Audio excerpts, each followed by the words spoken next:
Hey everybody, it's Chuck Dixon back again to answer questions about what it is I do for a living. And what I do is I write comic books. Um, if you're wondering where you can ask me these questions, you can go on Facebook or you can ask questions directly in the comments section below the video you're watching right now. Or the most direct route is an email to brunobookstore@gmail.com. I look at them every day, and that's your most certain way of reaching me with your questions, comments, requests, whatever. Okay, first question is from Ben Baker. Have you ever used an alias when writing? If so, why? If not, what aliases would you choose? Um, well, when I wrote my zombie novel Gomers, I was writing a lot of novels. I was, and I thought I was being a little too prolific on that end. My output was a little too quick, so I thought, well, let me release the zombie novel under a pseudonym. And I chose the zombie novel because it was a standalone novel, and it was a zombie novel. I thought, hey, it'll sell no matter whose name is on it, and I was wrong. The name Linus Oakes meant nothing to anyone. And it didn't sell at all. So I had to reissue with my own name, and then it sold a whole lot better. I had discounted the value of my own name when promoting a book. I don't have a whole lot of ego about, my popularity or anything like that. I think all those things are kind of fragile. All all glory is fleeting, that kind of thing. And I really didn't think my name made any difference to sales, but I found that I was wrong. The only other time I've purposely used an alias was a, a golden book I wrote for Western Publishing called Raggedy Ann and Andy Go Flying. Uh, they did not think that a Raggedy Ann and Andy book written by a guy named Chuck Dixon would sound right. So they wanted a woman's name on it. I reminded them that Raggedy Ann and Andy were created by a man, Johnny Gruel, but they had their own ideas. So I was allowed to choose my own pseudonym, and I wrote under the name Mary Fulton, which was my grandmother on my father's side's maiden name. I thought that was kind of fun. So yeah, that's the only other time that I consciously used an alias. Andrew Runyon, you have shown us a lot of sketches and references you use to communicate ideas to an artist. Can you show us some examples of how you communicate with your artist in a script? What's the best method for making sure you're being clear in your direction? Being clear in your direction is everything. You have to be very specific with artists. They appreciate that. The one failing that I consistently see in scripts that people ask me to read, people that are, they want to be in the business, can you read my script? And I read some excellent scripts, and even the best ones have the same failing. They fail to be insistent and specific in their art directions because they think they're somehow hampering or restricting the artist. The artist doesn't want to do a lot of guessing. He wants to know what the writer wants in each panel, and what's important to the story, because you're collaborators. Now, he's not your slave. You're not ordering him around, but you can't leave the guy high and dry either. He's, the artist has to know what the story's about, what's important. And a lot of artists, I'm probably telling something artists don't want you to know. They don't read the whole story. They read it as they draw it. They read it as they go along. And it's even more important in those instances to make certain that the most important aspects of each panel are clearly delineated. So yeah, you got to be insistent. When you're writing a comic, it begins with you. You're the start of the process. Anyway, you asked for examples. I'm going to give an example from a comic none of you have ever seen because it has not been published yet. It's called Sigurd and Slasher. And I'm going to start with issue 1, page 1. Okay, largest panel, night. We're looking down on a Viking village. This is my art description. We're looking down on a Viking village. So I'm telling him the angle. We're looking down on it. It's a number of huts along a lodge house Around a lodge house and encircled by a split log wall, the village lies on the bank of a fjord, and we can see a few dragon boats moored along the docks. Smaller fishing craft as well. The water at the edges of the fjord has a skim of ice on it. It's snowing, and the rooftops are covered with snow. There's only a few torches burning to light the scene. And there's a caption, and there's some dialogue. Oh, and the village is dark. So I let him know it's night. See, this is all very specific. It's night. It's cold. And it's a Viking village, and I described the Viking village. And when I sent the script to the artist, I also provided a reference for the Viking village. And the dialogue is, it's the village of some unpronounceable Norwegian name. This is a comedy, by the way. This is a Viking comedy. It's, I think, Superbad meets the Vikings. It's a teen comedy. And from the lodge, I told you no, Sigurd, and from the lodge is coming shush, shush. And here's the artwork. This is what we call an establishment panel. It's page 1 of a brand new comic. This is where the action is going to take place for the, beginning of the issue. And, Alan Robinson did the artwork, gorgeous stuff. And he, beautifully establishes a traditional Viking village along the shores of fjord. Establishment panel establishes place. And it goes into so much detail and everything else so that Alan doesn't have to keep drawing it over and over and over again. Everything we need to know about this village is in this panel. He doesn't have to keep, representing this stuff. Okay, panel 2. We're looking across a dark room. We've moved to an interior. It's kind of a storage room. Shields and spears lean against the walls. Helmets are stacked. Again, I provide reference for all of this.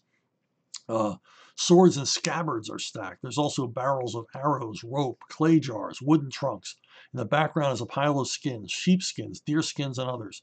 The pile of skins is topped by a bear skin with head and claws attached. From under the skins, you must be quiet, Beaky, if your father woke up. And also from under the skins, he'd have your ugly head, Sigurd. So there's 2 figures under these skins in the background. And here's the panel. We're looking at this beautifully drawn, beautifully realized storeroom full of tons of detail of Viking life. And there are 2 figures wrestling around under the covers. Panel 3, in the darkness under the bearskin, Sigurd is atop a chubby blonde girl. Her face is turned away and her eyes shut. She pouts. Sigurd pleads. Sigurd is in a leather jerkin, Thor amulet, leather wristbands, and breeches. He has a scabbarded dagger in his belt. His feet are bare. You may not show all his clothing here, but I'm establishing it here.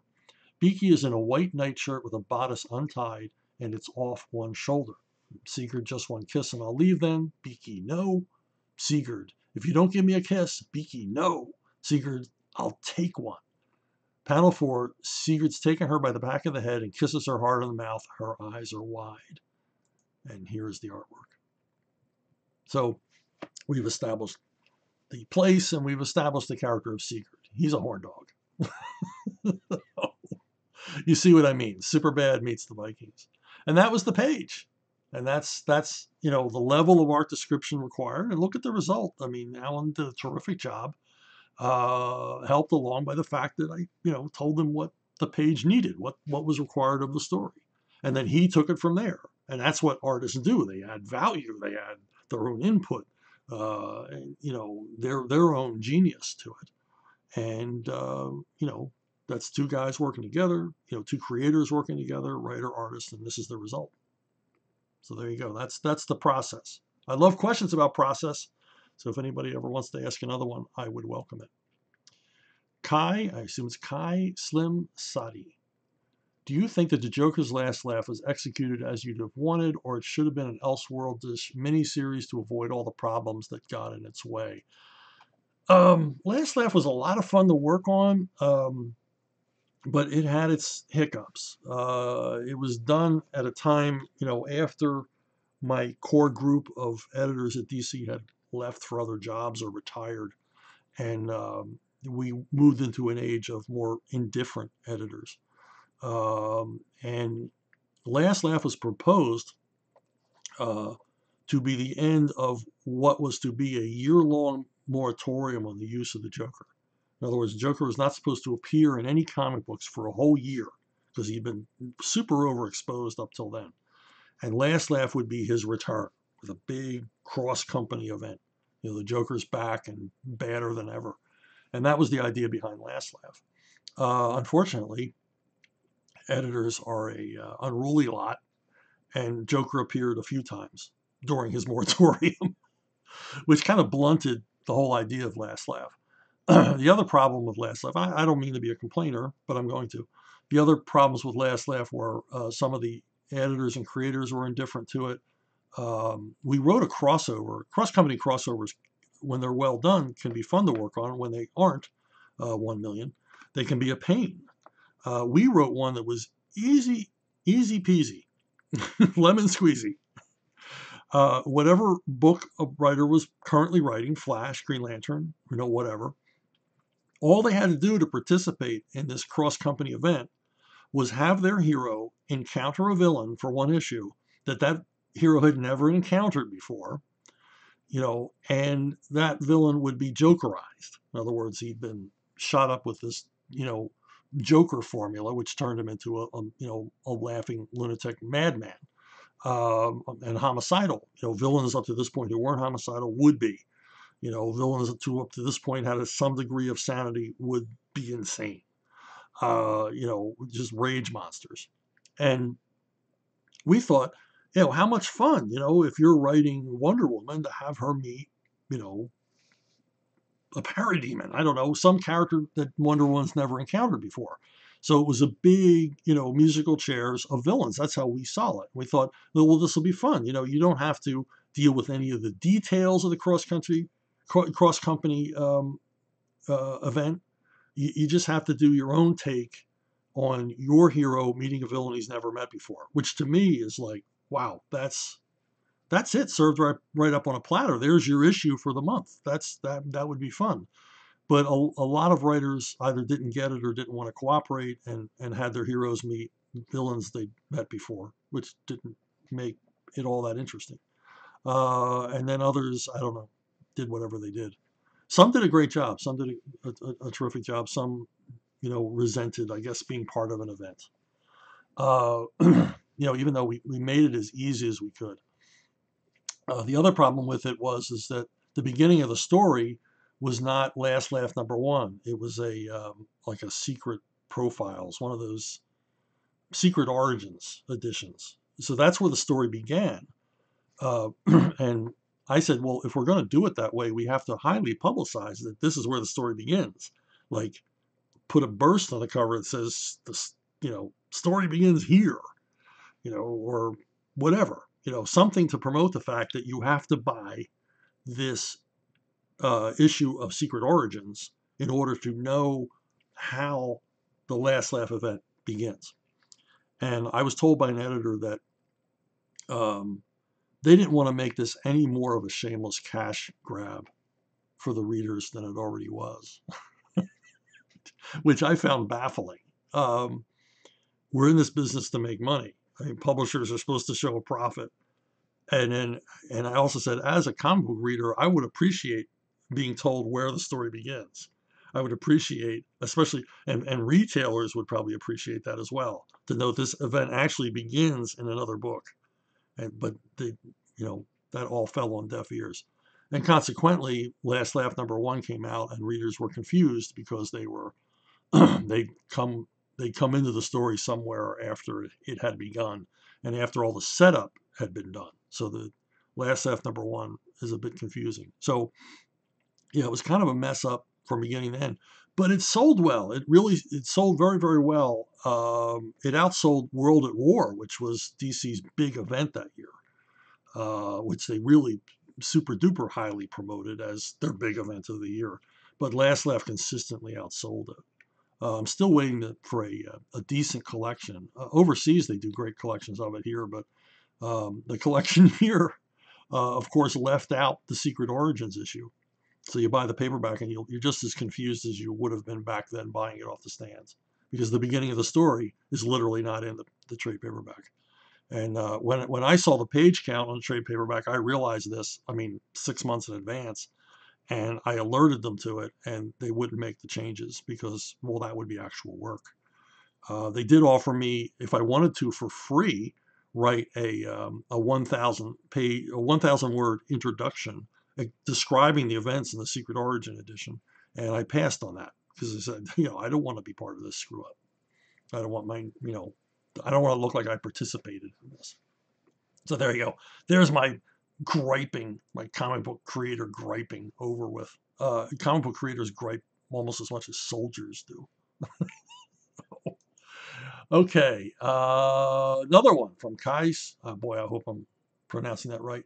Slim Sadie or Saidi. Tell me that's a pseudonym. An avatar. Do you think that Harvey Dent was evil from the start, or that his scarring is what made him unhinged? For the record, I enjoy both iterations, the sympathetic Dent and the big bad Harv. I go with the original, that he was a normal, upstanding, prosecutor, law-abiding guy, devoted to the law, who becomes deranged when he gets disfigured. I just stay with that. I mean, why fix what ain't broken? And I agree with everything in the canon about Two-Face. The only thing I don't agree with, and Denny O'Neil and I, it's one of the few differences we had on Batman characters. The other one being that he hated Mr. Freeze. I didn't hate Mr. Freeze, particularly after Paul Dini on the animated show gave Freeze an actual interesting background and reason for being. But anyway, Denny and I disagreed on Two-Face. Although I bowed to Denny's judgment, I never violated his rules. But to me, Dent he'd cheat. If the coin toss wasn't the way he wanted it to go, he'd find a way to get to where he wanted to be anyway. He would not abide entirely by what the coin said. And Denny thought he would. He thought he was that psychotic, that obsessed with the number 2 and with the laws of chance and 50-50 opportunities, that he would adhere to whatever the coin said. And I said, no, he's a conniving homicidal psycho, and he's a former lawyer. He would find a way around the judgment of the coin. Although I never violated, I never had that in a story where he found another way. I loved writing the character. I believe I'm the one that made him turned him into a Robin nemesis. No matter, he was obsessed with Robin because Robin was the number 2 of the dynamic duo. That reducing that 2 to a 1 would weaken Batman. I love that aspect of the story. And in fact, Two-Face is one of the only times Denny ever yelled at me. Because I wrote a story with Two-Face. I think it was during No Man's Land. And in it, there's a deck of cards. And I wrote the cards when they're spilled on the ground. They're all deuces. It's a deck of deuces. But the artist did not follow the directions and drew aces and kings and tens. Drew a full set of cards. And Denny called to yell at me about that. And I said, Denny, read the script. And I asked for deuces in the script. The artist didn't follow the script, and then he apologized because he's a gentleman. He was a gentleman. Okay, Michael Hutchison.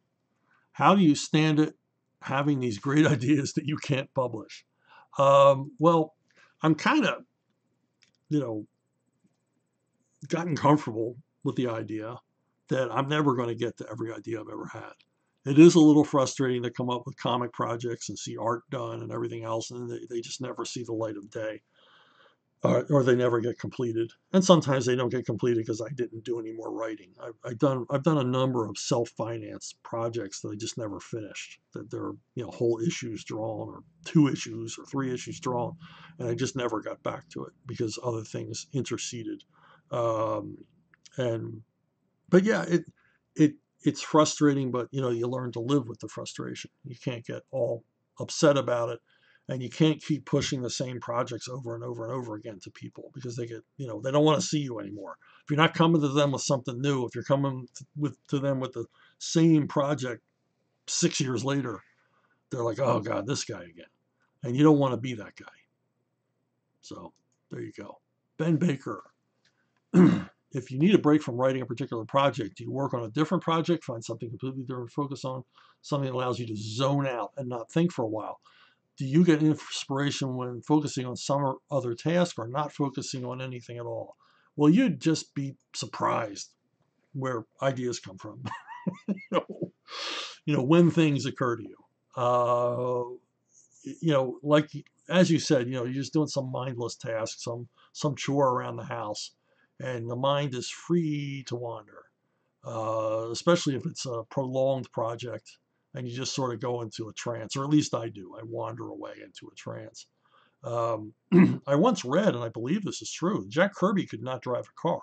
He had a driver's license and he could drive, but he would become distracted by his own thoughts.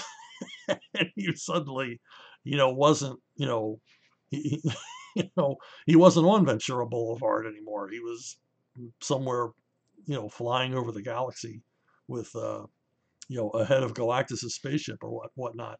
But yeah, zoning out is great. And particularly when I'm doing prose work, I find it helpful to just go for a drive. I'll just, I'll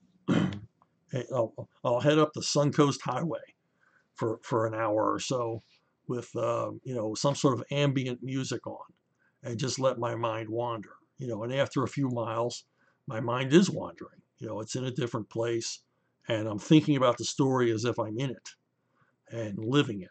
And it's kind of a neat experience. But unlike Jack Kirby, I can keep the car on the road because I don't get quite that into it. I'm not actually seeing these other places, just in my mind. And eventually, I reach a nirvana, a Zen state where I've worked the problems of the story out or come up with a new idea or whatnot.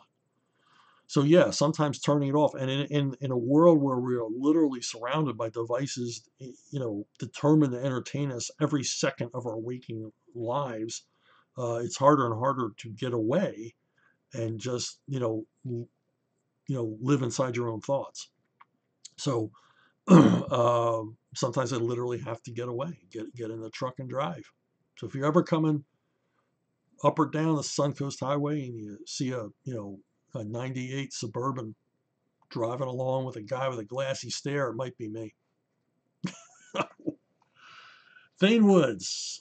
Chuck, you've written sci-fi like Star Wars and Alien Legion. What is your favorite space opera starship sci-fi movie?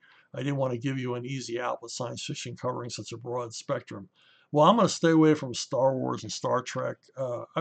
Star Trek-wise, Wrath of Khan. Obvious choices. Star Wars, it begins and ends with Empire Strikes Back. What an amazing movie that is, and what a disappointment. It set all of us up for what was to come next over the decades. But I think honestly, another obvious one that a lot of people pick, my favorite space opera starship sci-fi movie is Galaxy Quest. It's a comedy, it's a parody, but it's got all the goodies of a rousing, um, Star Trek episode. Really, it's it's one of those rare comedies these days. Comedies used to have plots, they used to have suspense and characterization, and this one does. It's the full package. It's everything you want in a comedy, and it has a great story. And of course, the comedy grows out of the characters in the story, which is as it should be, not just a string of jokey joke scenes and obvious scatological references to get you along. This one is a comedy classic and deserves to be, but it's also a science fiction classic, and it works equally well in that genre, in my opinion. Okay, do me a little favor, like this video if you liked it. If you didn't like this video, keep it to yourself. Nobody's really interested. Don't be a complainer like me with the last laugh. If you like this video, give it a thumbs up. Doesn't cost you a dime, and it helps spread the word.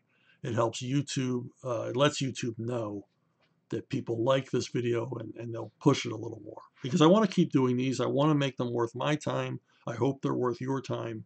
And likes help me toward that goal of a larger audience to make these worthwhile.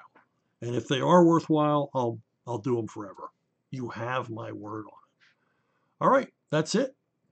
Thanks for listening. Thanks for watching, and I will see you all down the road.